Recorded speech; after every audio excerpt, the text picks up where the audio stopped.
My daughter got mad at me because my family wasn't showing up to her wedding. All I have to say to her is I told you so, but you didn't listen.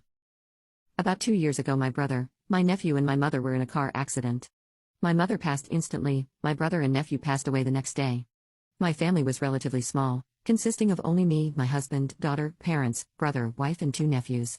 Their loss was devastating for my life and for everyone, even worse for my father and myself. 1 year ago, my daughter, Betty, 25F, was proposed by her fiancé and preparations began. During this process, they chose the date based on the day they met, 7 years ago, and that day is exactly 2 years since the death of my brother and nephew. I tried to talk to her about moving, because it is still a very difficult date for our family and even for myself, but she insisted, saying that the venue had that date available and it would be perfect, because all the other available dates aren't so good and wouldn't be so important.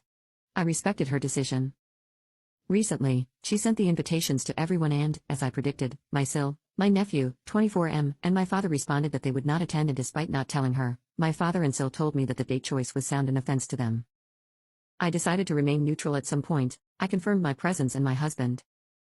Today my daughter called me unhappy that no one but us confirmed. My husband doesn't have family on his side, and her family part was empty, and she expected everyone to go on that date, even more so after she explained the reason to them about the date, but they still refused. I tried to be supportive, but I said, "Love, this date is difficult even for me, but I will go to your wedding, but you have to understand that this choice of date had this consequence, and you would have to deal with the consequences of your choices."